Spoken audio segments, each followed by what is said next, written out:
Hi, I'm Lynn Haywood. I'm about to do a presentation on mobile photography. I started doing some mobile many years ago and have taught it at TAFE and now at U3A. And I've put together this presentation in the hope that it will stimulate the people who watch it to use their mobile a bit more. So let me share the screen and get started. Okay, just doing that now. All right, now I'm in the top right-hand corner. For the moment, I'm going to turn that off. Here we are. I put this to start it. I'm obviously taking this from somebody else's quote, but I do think the illiterate of the future will be those ignorant of using their mobile. We've all got our lovely cameras that we have to remember to take out, that our mobiles with us. So if we can get the best out of that, we'll be shooting their images. All right, what I'm going to cover in this presentation is a bit about the history and development, because that affects what your camera can do. A few tips on mobile photography, a bit of a fun comparison between DSLR and mobile, some capture techniques, and then some post-production. So let me start. Okay, the history. The first mobile camera that I could find back in 2000, you had 20 photos on it and 0.35 megapixels. Obviously not very good images, but it has been developing just so quickly. The first couple of years, still only small pixels. But quite early in the piece, 2013, and I've put Nokia Lumia there as an example, you're getting cameras with about 41 megapixels. And that particular one, the Nokia, you were able to fully control the shutter speed as well, shutter speed and ISO, and you could shoot in manual and RAW. So you got some really terrific images from it. But then the cameras decided, camera production decided that they were going to go small. They were going to make this phone ready to fit into your pocket. So it went flat, and the whole inside of it went a little bit smaller. So then you were only getting about 12 megapixels. iPhone hasn't changed, but the Android have got more megapixels depending on the brand. Then a big introduction. Two or more cameras started getting into the mobiles. And later, now, 2019 and on, you've got a whole variety of extras in your mobiles. Nokia now has got 5 cameras in it. I think some Androids have got 3 and iPhone have got 2. So that development has made a great impact on what we can do with our mobiles. Just going forward here. All right, market share. Right from very early in the piece, about 80% was Android, about 15% ISO, iPhones, and then the rest had only a little bit of it. And this had a great effect on the others, the Windows phones being one of them. They didn't have a big market share, so there was no development in apps for them. People just developed for either Android or iOS or a combination of both. So I actually had a Windows phone, and when I was teaching mobile photography to students, I actually bought a second-hand iPhone 7 so I could get Snapseed and the like, so I could show it to them. But that's, I think, quite an important thing to realise, that a lot of these products just went in because of their market share.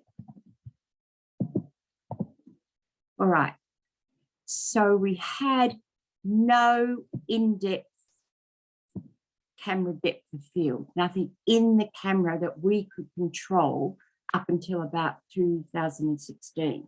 There was this fixed aperture. The camera obviously had an aperture, you know, light was getting in, but the photographer had no control over it. In many of the phones, you did have control over your shutter and ISO, but certainly not the aperture. So what was happening then, lots of apps were developed that would let you blur out the background. The masking was very good, because in the example I've got on here, you simply hit a button, ran your finger over the thing that you wanted the focal point to be, and then the same for the background, hit another button and it blurred the background for you. So the masking was very good. Right from the very beginning, you were able to do that. But then the multiple cameras came in. And once they had multiple cameras, there were two sorts of developments that were happening. First of all, you got the focal length.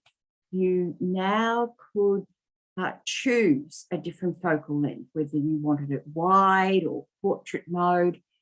And the technology was developing to blur the background in camera, but still no control over the aperture. Some of the phones pretended to have control, and so you would dial up the aperture, and those of us who are photographers would you know, guess that if we had an f5, you know, what the blur would be compared to f11.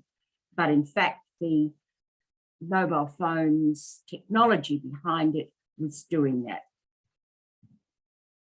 So in the two-camera technology, this, you can see I've set up a really good image here, just of my foot really, showing you that with an iPhone 7, just in the photo to the left and to the portrait to the right, so that you could see it was quite a different capture with more detail in the one on the right. And that's developing even more in all cameras now. And at the same time, in portrait modes, you were getting this blur in at the background. So it's starting to try and look a little bit more like a DSLR. Didn't always get it right. And if I could point out the photo on the right and the girl's hair looking at us on the left, around here, that's a little bit blurry, so that the camera hasn't been able to really identify that fluffiness in the hair. But apart from that, it looks fairly good. Now, a few photography tips. And that was just a lovely image I found on the web. And it's been turned upside down to give it an even more interesting perspective when you look at it. All right, optical versus digital zoom. Many of us zoom in with our two fingers. We pinch the image open to zoom into it. Now that's a digital zoom, which really is cropping so that the image is getting smaller. The optical zoom is what you get in your lens when you can zoom in and out with the lens, and there is no deterioration of the image. But for cropping, you're getting a smaller image.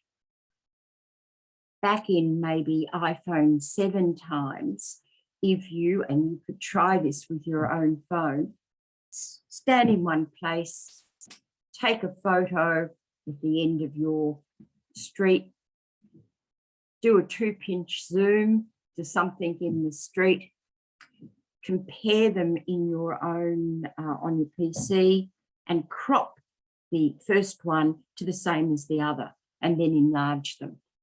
And you'll usually find that the one that you cropped in your computer is a slightly better quality than the one that you zoomed in your iPhone or mobile phone, whichever it is.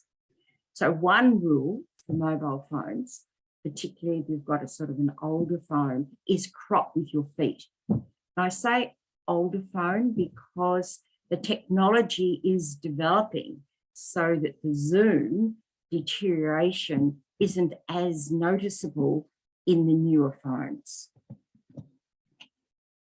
Why is it important not to crop too much? Well, it's because if you want to print it, with your iPhones, there's still only 12 megapixels, many others are much larger. But with a 12 megapixel image, you can still print it, put it into a print comp to, you know, a nice size there, 13 by 10. So trying not to crop in your camera is good. However, I have to say that if you're doing a digital entry, you don't need as many pixels, so that you could probably get away with it a little bit more. The digital entries are more up in 3 megapixels, 5 at the most.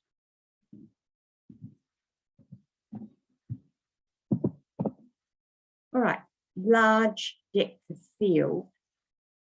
The images in a mobile phone can give you a very large depth of field. And that's because they've got small sensors and wide lenses. I think I'll put this in to talk about a bit later. But the rule here would be, if you want an image like that with very large depth of field, don't touch your screen. If you focus on the screen, then what will happen is the camera will start to try and blur it somewhere. So in this case, you're going to just use the autofocus, and I'll come back to this later. So try autofocus landscapes. Now, yes, it's point and shoot. And when I get to if I was doing you face to face, I could just see you rolling your eyes. She's telling us to point and shoot. Well, yes, if you want this sort of detail from front to the back, you can't get that with your DSLR without maybe stacking the image, because you just haven't got that depth of field possibility. So it's worth a try. Now, a little bit of fun here. We're going to compare a DSLR with a mobile. And I'll get you to put your hand up and indicate so that you can all see what each other is thinking. All right, first two images, two guys sitting there. Have a little look at them. Okay, now indicate if you think the one on the left, number one, is the mobile. Indicate if you think the one on the right is the mobile. Okay, the one on the left is the mobile phone. And one of the things I'd like you to look at here is the phone has added that blur at the back, and sometimes it's uneven. And if you had this image on your own PC, you could enlarge it and see that this particular one, it's because of the straight lines around it, it hasn't blurred evenly. So the depth sensors on your mobile don't always get it right. Now, they are very good, but they don't always get it right. Right, the next image. Now, this same guy is standing in an alleyway. Have a look at those images. Taking minutes apart. Okay, indicate if you think number one is the mobile. Okay, indicate if you think number 2 is the mobile. And if you like most groups, there are some who are undecided. Well, the one on the left is the mobile. And if you look at that one, it looks like it's got more sharpening in it than the one on the right. Mobile phones add a little bit of sharpening and a little bit of saturation to their images. And this is fine. But sometimes when you're doing the post-production, if you're like me, I'm shooting in RAW and I automatically adding sharpening and saturation. You might find with mobile images, you often pull it back. If you're wanting a mood, you might need to pull it back because the sharpening and saturation mightn't be what you're used to or want. All right, these two. This is a close-up. Indicate if you think number 1 is the mobile. Okay, indicate if you think number 2 is the mobile. Very hard to spot the difference. The one on the left is the mobile. One on the right, if you had a look really very tight in the corners, there's a little distortion that you often get with lenses. But basically, with that sort of image, you can't tell much difference. The next one, you don't have to guess, the broken balls, probably nicer rounder ones, a bit more defined in your lovely lenses that you get with your DSLR. Now let's compare the phones that we were just looking at. Canon 1DX Mark II costs about $6,000 approx. I don't pay that much for my body, but this is where it was. So the gear that was being used for the DSLR was about $8,500 compared to under $1,000 for the mobile. And the extra costs in the mobile was for storage. The reason I was doing that, not so much to pick the difference, but there was little difference. Was there $8,000 difference?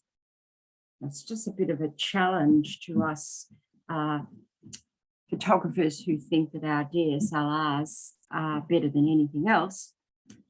In that little experiment, the mobile didn't fare too badly. All right, I'm going to look a little bit about now mobile capture techniques. Mobile capture 101. The setup. File size, you set up in the settings.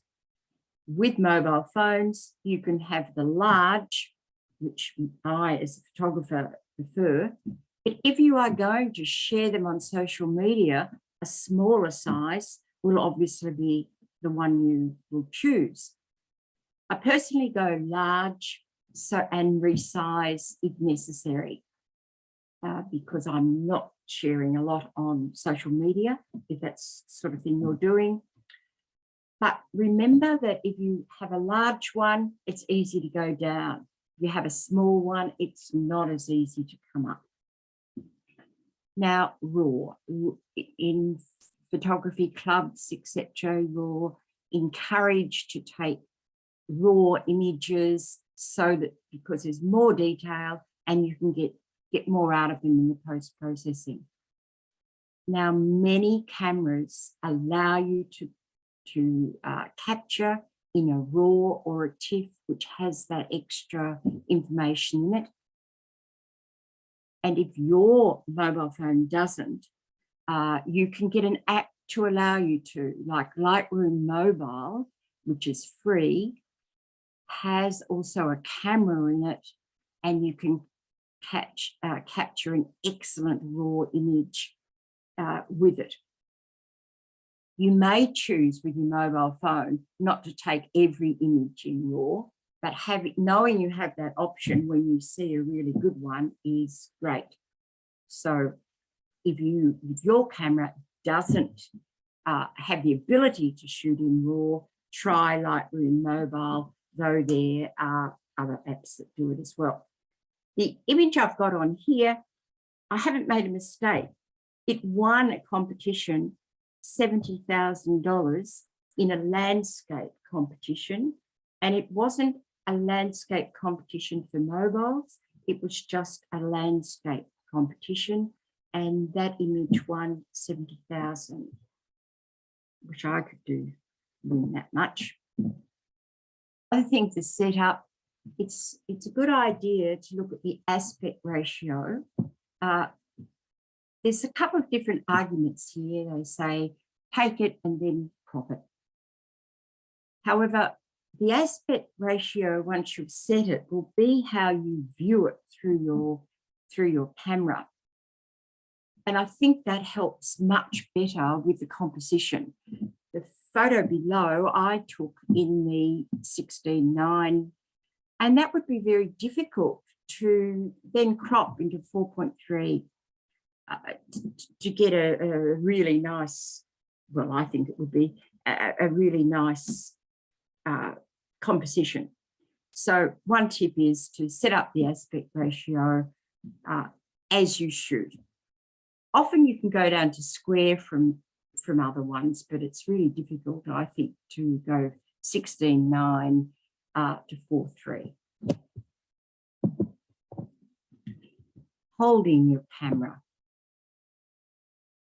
I don't know how many of you have taken a mobile photo with your finger in it.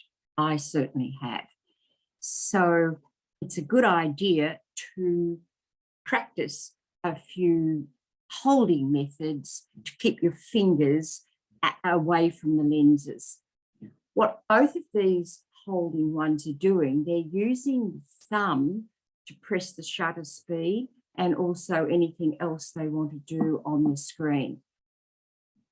Now, remember when you did Photography 101, you were told to hold your camera very still, half click to get the focus, and hold your breath before you press it down so that you would get a sharp image. Same thing with your mobile. People, I see them sort of almost moving their hand as they're taking the photo, expecting far too much from it. Hold it still and hold your breath. Now, all iPhones and many Androids can use their volume controls to take a photo. So you need to check whether your mobile can do that. And if it doesn't, there are camera apps that will allow you to. But if you are using those volume ones, you've got the option to turn the camera around and use it like that picture is. But it's also very good if you can use your earphones, because you can use them as a shutter release when you're doing slow shutter speed, or I've used them when I'm taking street photography where I might have my earplugs on and people think I'm just listening, that I'm really taking photos. It's worth trying, testing to see whether you like using that shutter release with your earphones. You've probably, like me, not got them out and used them to listen to music, but try them with your phone because they work well. All right, mobile phones are not ergonomically satisfying at all. Like the one you've got, your fingers know, they feel good in your hands, the big ones, your fingers know what to do, you can find your way around the camera. But with a mobile phone, it's more difficult. So you can buy something called a camera grip. Now this one, top right, you put some batteries in, and it's also an extra supply of power when you're out, and it would feel a lot more like a point and shoot. The one at the bottom has won awards. That one, you charge the grip, and it's a very good one, but it costs about $250. I personally haven't got one. I use a selfie stick, and I have a power pack. The power packs, when we get to travel again, the power packs charge your phone maybe about 3 different charges, so that if you're traveling, you can't find any, you've got to ring home, you can charge it to use it as a phone. But if you're going out photographing for an afternoon, having the battery pack there is really good.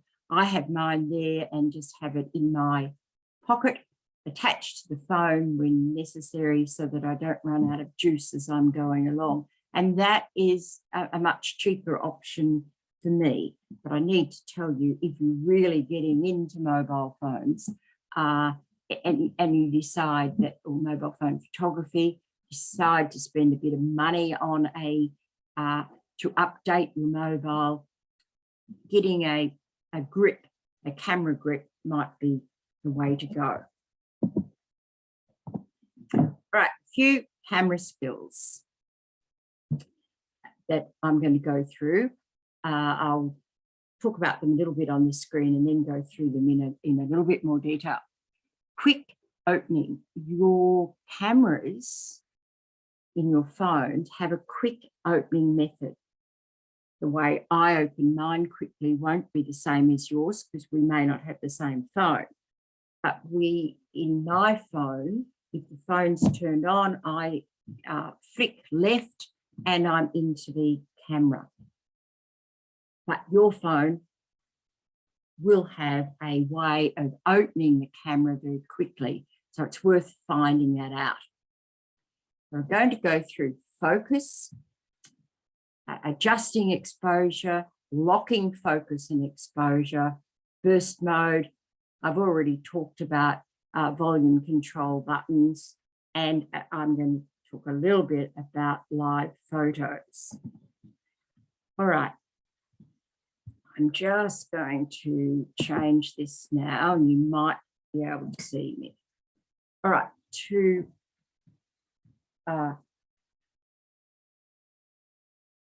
focus, you probably all know this. To focus, you're going to tap on your phone, and that, wherever you tap, top, bottom, wherever, that is going to be where the camera will focus. Now, we're talking really here about screen technology. You could just take a photo now, but there's a lot more you can do on the screen. So if I tap that, a little sun comes out, and I can move my finger down to make it darker, or up to make it lighter. I'm using an iPhone, so my one, get the sun and move it up and down. Yours might be across, or yours might have a little wheel that comes out, but there will be a method that on screen you can adjust that exposure. Having found the exposure, leaving your finger there for a little bit longer, you get the exposure and focus lock.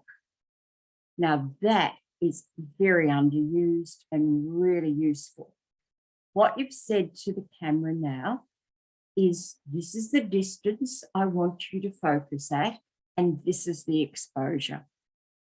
Now, if you do not touch the screen, if you just touch the button to take the photo, or any of the other ways we're talking about, you can take as many photos as you like, and that exposure and focus won't change. So if you're doing street photography and you've seen this lovely shadow where you want a person to walk through, you can get the camera all set up and just take as many photos as you like in that way. So it's worth trying to use the autofocus. Many cameras have live photos, and they take little photos before and after as you're doing them. And in iPhone, I'm not sure about others, you can then turn these photos into to blur them so that they look like they're a motion photo, or you can get them to stay in a loop, but they're not good quality. They're not good quality photos to put into a competition. I've judged comps where people have put in live photos. Now, these are moving photos, so they're not going to score well at all in the comp because it's for still photos. So if you're going to use this, please don't put them in a comp. I personally don't like them. This was the only one I had. It's not a good photo, but I would advise you, if you've got it, learn how to turn it on and off. Make sure it's off when you're wanting good photos. Burst mode in mobiles is very easy. In many of the cameras, burst mode is just about leaving your finger on the capture button, just leaving it there. In the very new since I think iPhone 11, but I could be wrong. The same thing, pressing the button takes a little video and you have to pull it to the left. But finding out how to do burst mode on your mobile is very useful, particularly if you've got grandkids that play, or birds, or action photos, so that you can choose the one you want to choose. In my classes, I find that people take burst mode by mistake sometimes, but they don't know what to do with them. You go into your photos and you open them, and if you have a look around the screen, you can go into select, and you can select a few of the photos or one, and you can choose to delete all the rest of them. You don't have to keep all the photos that you've taken, but you can get some good ones if you're using burst mode. So that's some more homework for you to have a go at using that if you haven't already. Now, I put this one here. Consider stopping the video and trying what we've just gone over. There might be people that can help each other in the room to do that. So I'll give you a moment to choose, maybe to turn this off and have a go. All right. Get the app if your camera does not have the function. Now, usually in our DSLRs, we buy the cameras with the function. Mobile goes the other way. Lots of apps that you can get. Many good apps are free. I buy apps, cost me sometimes a cup of coffee. If they cost me 3 cups of coffee, I don't buy them. But, you know, $5, $7, it's worth it to get your camera doing what you want it to. And I'm going to go through a few of those things now. Panoramas are not on all cameras, but so you can get the app if yours doesn't do it.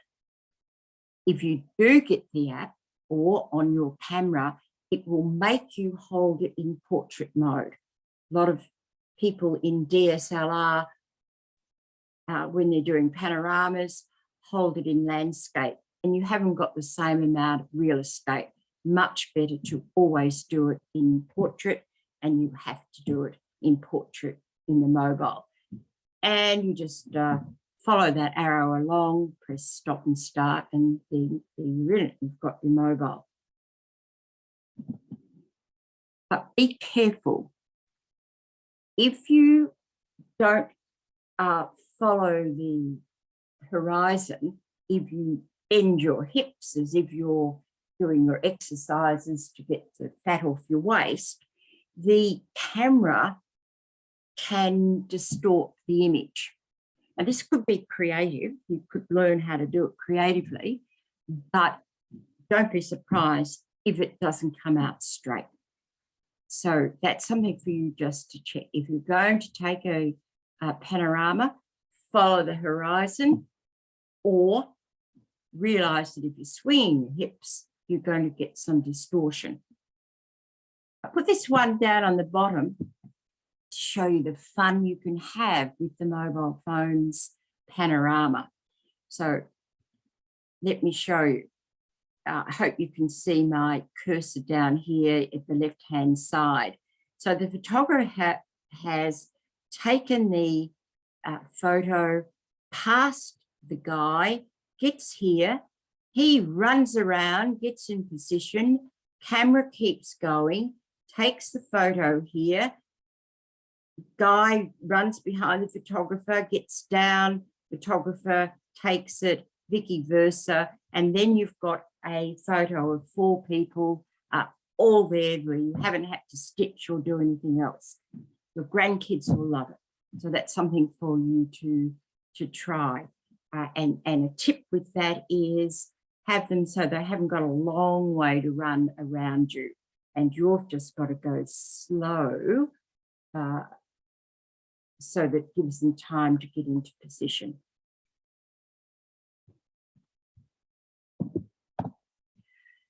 HDR. HDR in a mobile phone is just like with DSLR. DSLR, we take 3 or more images and we combine them in software. On your mobile phone, it does the combination for you. Some cameras have an HDR setting. If you don't have an HDR setting, dear old Lightroom mobile camera has, and it's excellent. When I was working, when I had an iPhone 7, I had HDR there as the default. If your phone is fairly new, the capture has improved so much that you don't need to put the HDR on all the time. In fact, iPhone have integrated some of that into their capture. But you can see very clearly in this one, with HDR off, not as much detail, but with it on, there's more detail in it. Now, as photographers, we like detail in our images. So HDR, so if your camera, you haven't bought it in the last, I don't know, 3 years, HDR might be a way for you to go. Slow shutter speed. I don't know whether you do, but I love slow shutter speed, just like it in all my cameras. So ISO, for slow shutter speed, you've got to be able to control the shutter speed. In iPhones, there is no in-camera control at all. So there is an excellent app called Slow Shutter Cam that this photo on the left was taken with, that if you've got an iPhone, please have a go with. I've forgotten, it might be $4 or something. Well worth it, excellent. For Android phones, many of you have got a pro or a manual setting where you will be able to choose the shutter speed. So you could use that one, but there are apps for you to also find. Pro settings and manual settings in a mobile phone are more like shutter priority, because you cannot really control the aperture. You can control the shutter and the ISO, white balance and things like that, but not the aperture. So, oops, if you're going to take slow shutter speed, unless you're doing some creative intentional camera movement ones, you will need a tripod.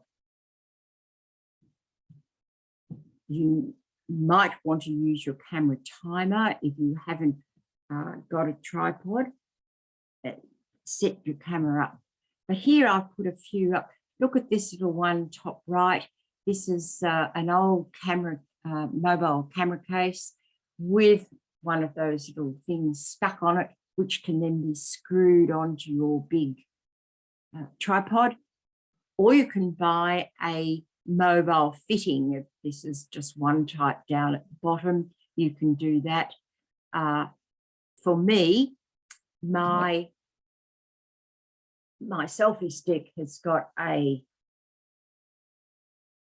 little tripod at the bottom of it. I have had in my classes an egg carton,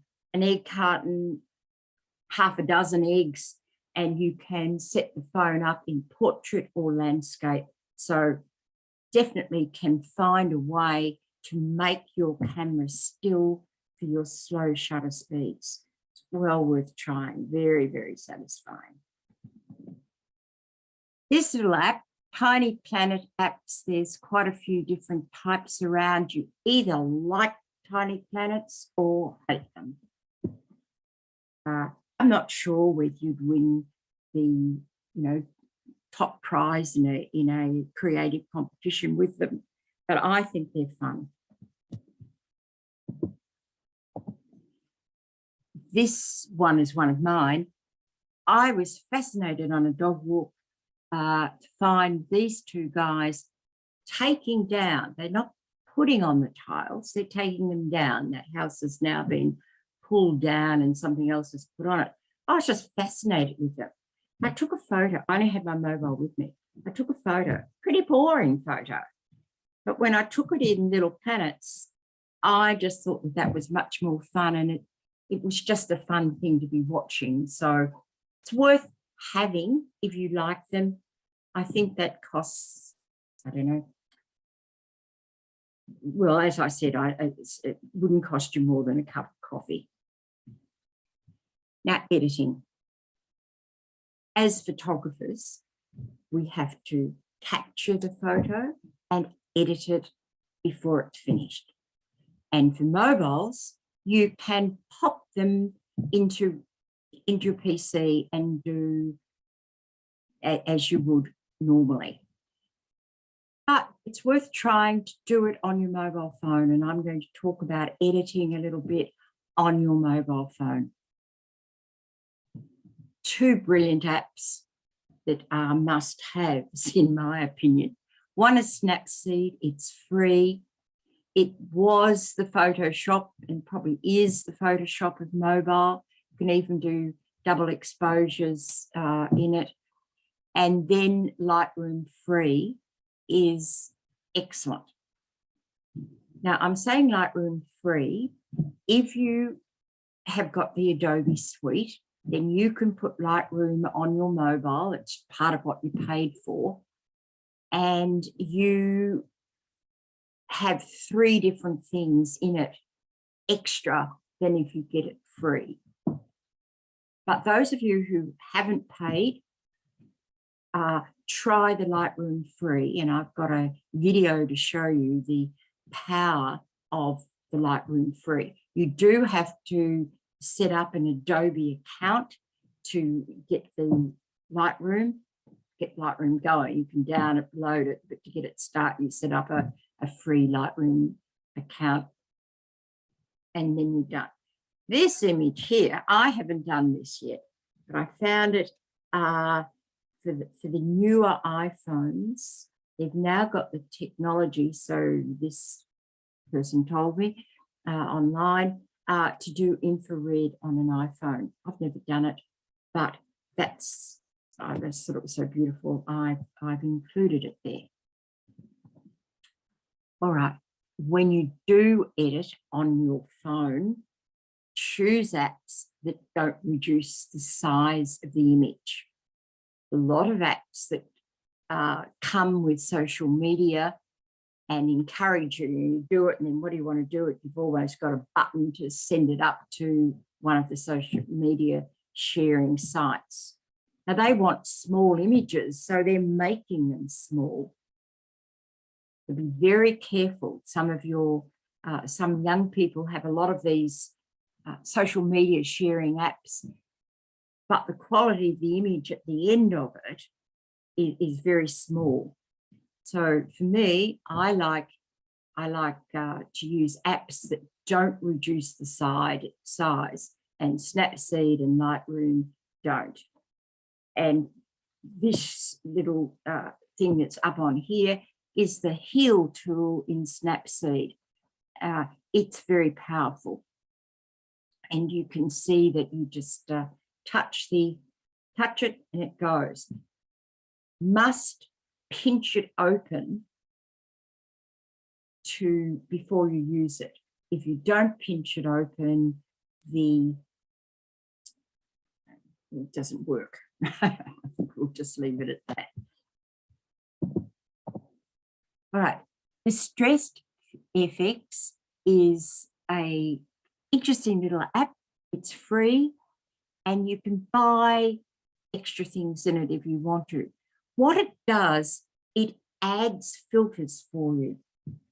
Now, that house there, you can see you could go along and put any of the top row and then any of the bottom row, and you can put 2 filters in if you like, and there's birds that you can put in as well.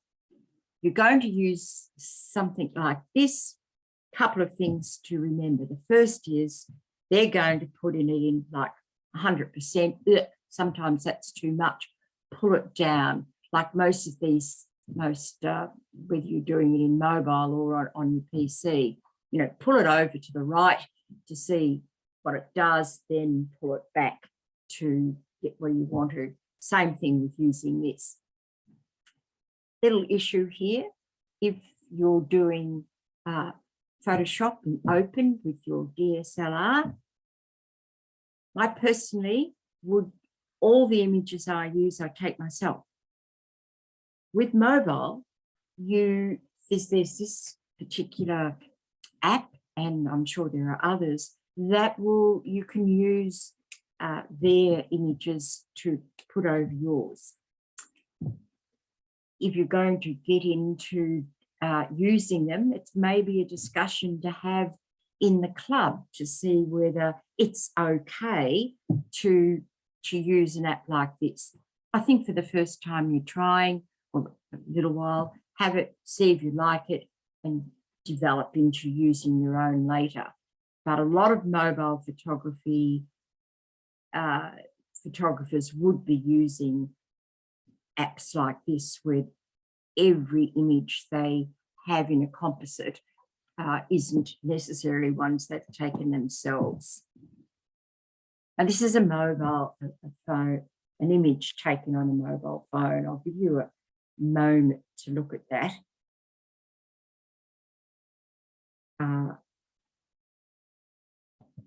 And this is the way it's been produced. I'll turn myself off so you can see it a bit better. The original in the left was taken on an iPhone with slow shutter cam and on a tripod. Then it was taken into Snapseed and edited. You wouldn't have stopped there, it's a little bit bright, but the maker obviously knew they were going to take it into another app, Lens Light, where they've added blurs and stars. So that I put these up to make a point that in mobile post-processing, you're using a few different apps. It's not just all Photoshop, but even in Lightroom and Photoshop, people do go into other apps as well. So it's not a strange thing, but the apps aren't as big as Photoshop, where you could go and do everything in it. They're just, that would take up too much room on your phone. So we have a look at this again.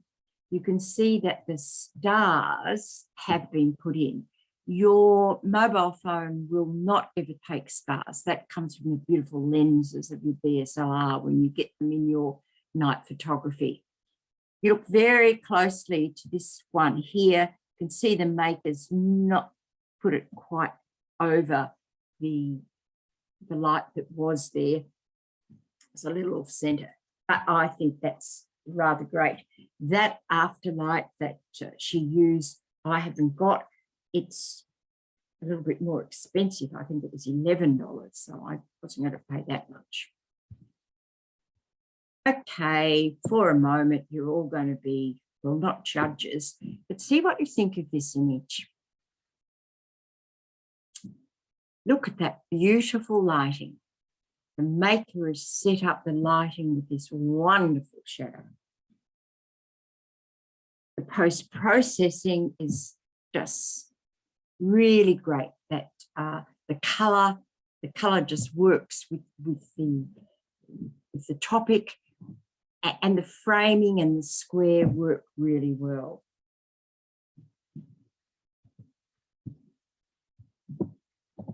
I put this up because people say to me, is it an even playing field for us to have a mobile competition?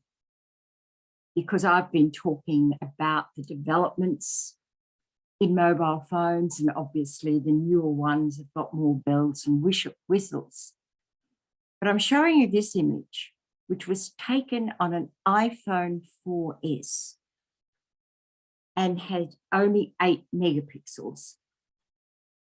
And it won the Digital of the Year at Melbourne Camera Club in 2014. And I'm pretty sure that it would fare very well now. And why is that? Because it's not the technology, it's the brain and the skill behind it.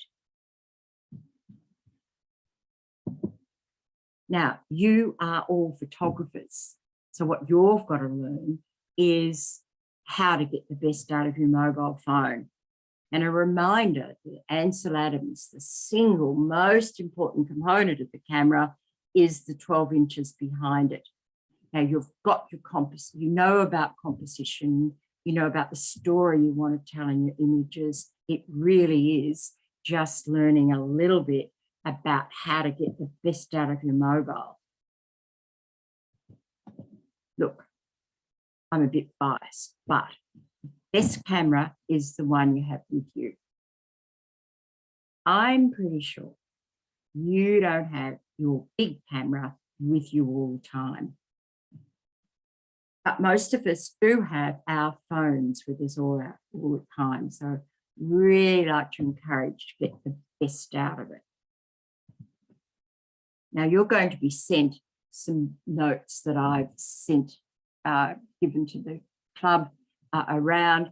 That's just there to show it to you. Now I'm going to show the part about this video, which is going to look at using Lightroom Mobile and Snapseed. At this stage, you could turn off this video, or you might want to keep going. I'm going to stop the share here and open it again with the video.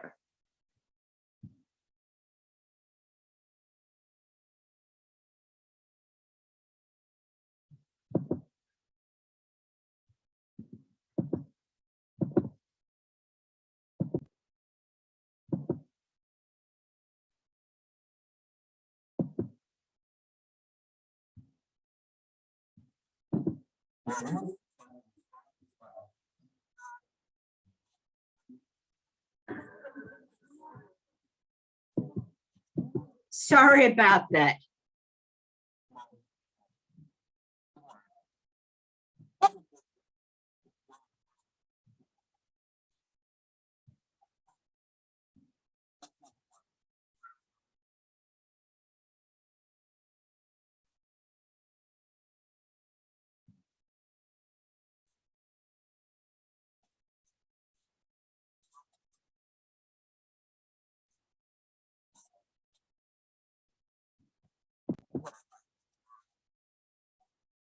Hi, I've stopped the share.